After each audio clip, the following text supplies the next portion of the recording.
was a bright and peaceful Sunday afternoon, the kind of day that makes you forget your worries. The Williams family had been planning this BBQ for weeks. They packed the car with everything they needed, folding chairs, paper plates, fresh meat, and a big cooler filled with drinks and snacks for the kids. They chose Lakewood Park, a calm, open space with tall trees, plenty of picnic tables, and a large open grill area. It wasn't just any lunch. It was a chance for everyone to slow down, laugh, and spend real time together. Mr. Williams stood by the grill, flipping burgers and ribs with a quiet smile. His youngest son stood next to him, asking when the food would be ready. A few feet away, his wife and sister were setting the table while the kids played tag on the grass. Music played softly in the background, and the smell of barbecue drifted through the air. Nearby, other families, mostly white, were doing the same thing, grilling, eating, enjoying the sunshine. Nothing felt unusual, nothing felt wrong. The Williams family had every reason to feel safe, comfortable, and welcome in that space. Mr. Williams looked around and took a deep breath, feeling thankful for a rare moment of peace. He had spent years working long hours, protecting others, sacrificing time with his own family. Today was his, just a quiet day to be a dad, a husband, and a man surrounded by love. But as the laughter of the children echoed through the trees and the grill sizzled under the summer sun, none of them had any idea that peace was about to be interrupted, and the day would turn into something they'd never forget. Just as the food was almost ready and the kids were settling down with their plates, a sudden shift in the atmosphere caught everyone's attention. A police car slowly pulled into the park and came to a stop just a few feet from the Williams family's picnic area. Two officers stepped out and began walking straight toward them, not looking around, not smiling, not greeting anyone else. The mood at the table instantly changed. Mr. Williams gently handed the tongs to his wife and stepped forward, calm but alert. One of the officers, without introducing himself or explaining anything, asked, "Do you have a permit for this gathering?" Mrs. Williams raised her eyebrows in confusion. "This is a public park," she said quietly. The officer looked around for a moment, then repeated, "You need a permit if you're using the grill." The family glanced at the other groups nearby. Several families were also barbecuing, some with bigger setups, but none of them had been approached. "Is there a problem?" Mr. Williams asked politely. The second officer, with a sharper tone, said, "We've had complaints. If you don't have permission, we'll need you to pack up and leave." The children stopped eating. One of the younger cousins clung to his mother, sensing something wasn't right. It wasn't just the words the officers used. It was the way they stood, the way they looked at them, like they didn't belong there. Mrs. Williams pulled out her phone and started recording. The officer immediately warned, "Ma'am, don't escalate this." But she didn't stop. Something about the whole interaction felt wrong. Mr. Williams stood quietly, his hands in his pockets, watching the officers carefully. He wasn't angry, not yet, but he was done being silent. The tension in the air grew heavier with each passing second. Mr. Williams stood still, trying to stay calm, but his eyes didn't leave the officers. He had seen this kind of behavior before, not just on the news, but in real life. He'd studied it, trained others on how to deal with it. But this time, it wasn't a case file or a security briefing. It was his family. His children were watching. His wife was filming, trying to stay composed. "We're just here to eat and enjoy the day like everyone else," he said firmly, his voice calm but steady. One officer folded his arms. "Sir, we've already told you. If you don't have a permit, we're going to have to shut this down." Another family nearby looked over.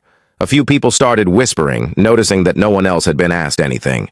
The kids were silent. Now, a little girl clutched her juice box with wide eyes. One of the cousins whispered, "Are they gonna take Dad?" Mrs. Williams took a deep breath, trying to hold back her emotions. The officer's tone became more aggressive, as if he was trying to provoke a reaction.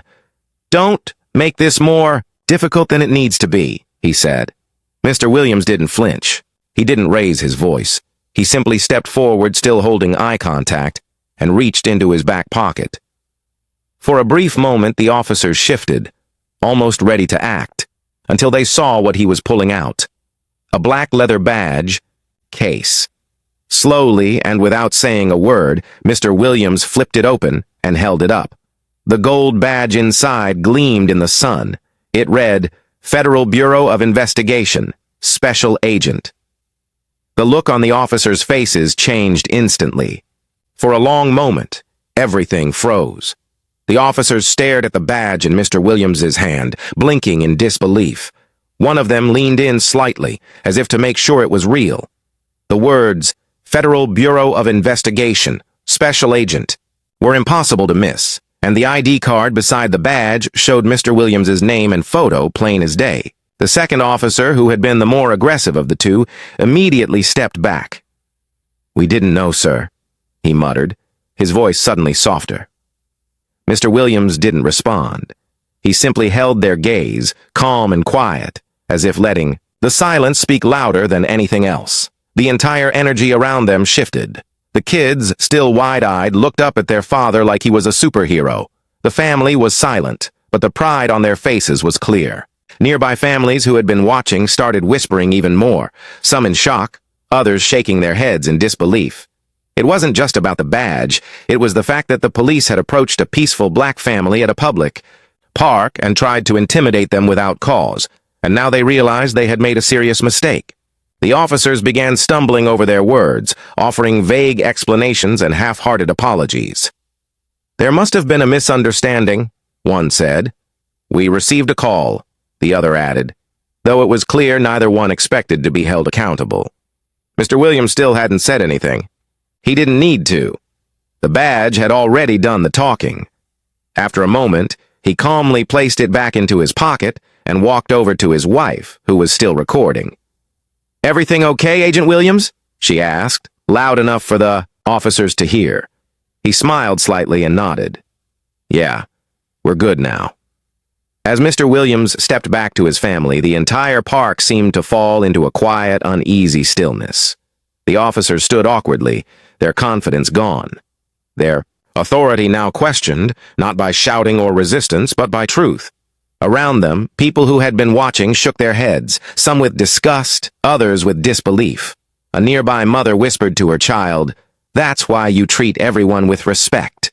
The same officers who had spoken so boldly just moments ago now mumbled a few more words, something about doing their job and just checking. But no one was listening anymore. Their actions had already spoken louder than any excuse could cover. Mr. Williams, still calm, took his place back at the grill, picked up the tongs, and flipped a few burgers like nothing had happened. His kids began to relax again, slowly returning to their seats, stealing glances at him like they were seeing their dad in a whole new way. He didn't puff out his chest or make a scene. He just kept cooking. But everyone watching knew what they had just seen: a man who handled a moment of injustice with strength, dignity, and grace. Mrs. Williams turned off her phone camera and leaned in beside him. "You handled that like a king," she whispered. He smiled faintly but kept his eyes on the grill. "Didn't have to raise my voice," he said. "They heard me anyway." The officers lingered for a minute longer, then finally turned and walked back to their car without saying another word. As they drove away, a quiet applause broke out from a few strangers nearby. It wasn't loud, but it was sincere.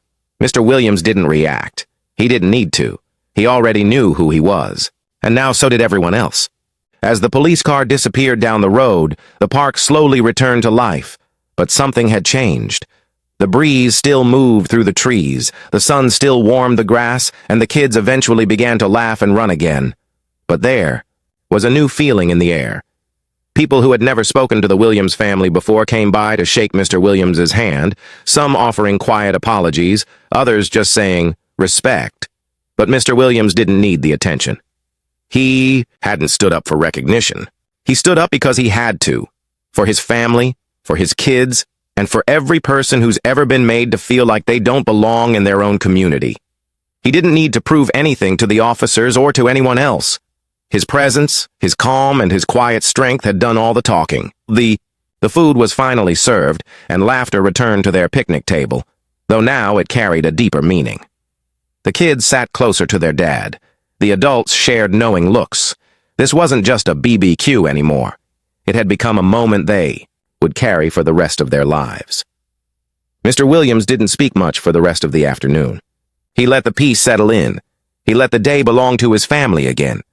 And as the sun dipped lower in the sky, casting a golden glow across the park, his youngest son leaned over and said, "Dad, I want to be like you when I grow up."